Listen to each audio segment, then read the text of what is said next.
সামান্য এই মাছের রেসিপিটা এত যে অসাধারণ হয়েছে যেটা কিনা বাবুচিরও এই রান্নার কাছে ফেল হয়ে গেছে। আসসালামু আলাইকুম, আমি আকাশী করে আপনারা সব ভালো আছেন এবং আমিও ভালো আছি। আজকে আমি আপনাদের মাঝে নিয়ে এসেছি আরেকটা মজাদার রেসিপি। চলেন রেসিপিটা শুরু করা যায়। সাধারণ একটা রেসিপি আজকে দুর্দান্তভাবে তৈরি করেছি। রেসিপিটা হয়তো বা সাধারণ হতে পারে কিন্তু অসাধারণ একটা রেসিপি। এই মাছের রেসিপিটা একদম সেরা একটা রেসিপি হয়েছে। চলেন শুরু করা যাক রেসিপিটা। প্রথমে হাঁড়িতে তেল গরম করে নিব।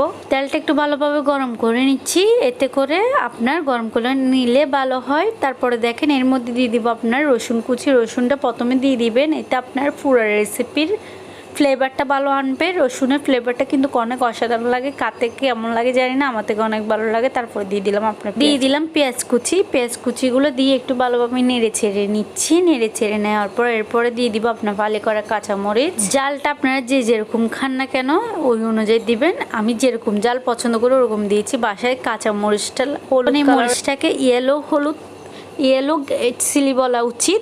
তো তারপর আচ্ছা যাই হোক, এবার কথা বাদ দিয়ে দিলাম টমেটো দিয়ে একটু ভালোভাবে নেড়ে ছেড়ে নিচ্ছি। একদম মশলাটাকে ভালোভাবে ভাজা করে নেওয়ার পর এর মধ্যে দিয়ে দিলাম অল্প পরিমাণে পানি দেওয়ার কারণ হচ্ছে আপনার এখানে গুঁড়া মশলা যখন অ্যাড করবো যাতে করে মশলাটা পুড়ে এবং লেগে না যায়। আমি আপনাদেরকে একটা গুরুত্বপূর্ণ কথা বলতে চাচ্ছি। রান্নার ক্ষেত্রে গুরুত্বপূর্ণ বিষয় হচ্ছে রান্না কখনো আপনি ফোড়া লাগাবেন না এবং কোনো রকমে হাঁড়ির নিচে যাতে পোড়া না লাগে সেদিকে অবশ্যই খেয়াল রাখতে হবে। এতে করে আপনার যখন হাঁড়ির নিচে বা রান্না পোড়া লেগে যায় তাহলে টেস্টটা একদমই নষ্ট হয়ে যায়, তাই জন্য অবশ্যই খেয়াল রাখতে হবে। এখানে দিয়ে দিচ্ছি আপনার হলুদ গুঁড়ো বলতেছি, দিয়ে দিব লবণ। তারপরে দেওয়ার পরে দিয়ে দিলাম মরিচের গুঁড়ো। আপনারা জালটা যেরকম খান সেই অনুযায়ী দিবেন। তারপর দিয়ে দিলাম হলুদের গুঁড়ো। আপনারা তো দেখতে পাচ্ছেন এখানে 2 চামচের মতো করে দিয়েছি। আমি যতটুকু পরিমাণে উপকরণ লাগবে অনুযায়ী ব্যবহার করতেছি। আপনারা চাইলে আপনাদের আন্দাজ অনুযায়ী মশলা বলতে আপনার কম বেশি হতে পারে, কারণ আপনার রেসিপি আপনার উপকরণ কতটুকু পরিমাণ নেবেন এই অনুযায়ী কিন্তু আপনার মশলাটা অ্যাড করতে হবে। এবার নিয়ে এসেছি আপনার বিশেষ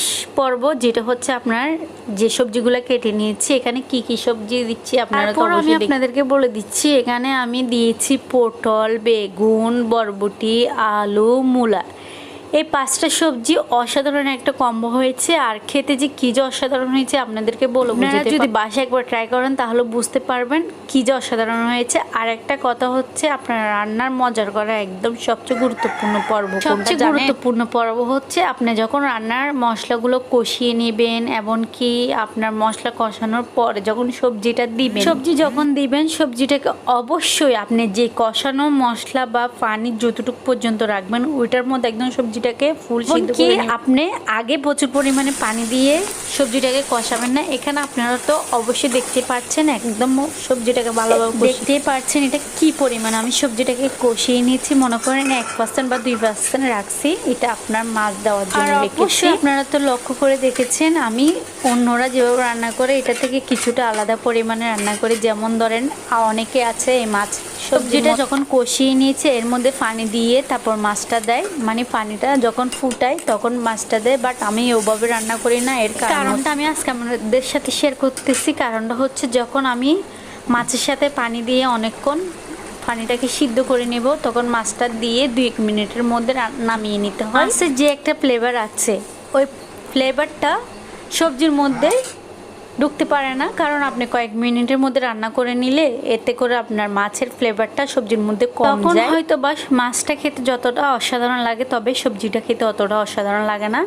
এদিক দিয়ে কথা বলতে বলতে আপনারা তো দেখতে পাচ্ছেন আমি মাছ দিয়ে ফেলেছি, এমনকি ধনিয়া পাতাও দিয়ে দিয়েছি। তো এবার আমি কি করি, মাছটাকে যখন আগে দিয়ে তারপর পানি দিয়ে অনেকক্ষণ বলতে 2-3 মিনিট ভালোভাবে একটু জাল দিয়ে নিই, তখন মাছ থেকে যে ফ্লেভারটা আছে ওটা বের হয়ে সবজির সাথে মিলেমিশে একাকার হয়ে যায়। তাই জন্য আপনারা হয়তো বা লক্ষ্য করে দেখেছেন আমার ভিডিওর মধ্যে আমি সবজিটা কষানোর সাথে সাথে মাছটা দিয়ে এর মধ্যে পানি দিয়ে সবজিটাকে একদম ভালোভাবে 90% সিদ্ধ করে নিই, যাতে করে আপনার বেশিক্ষণ জাল দেওয়া না লাগে। তো আপনারা হয়তো বা এতক্ষণ বুঝতে পেরেছেন।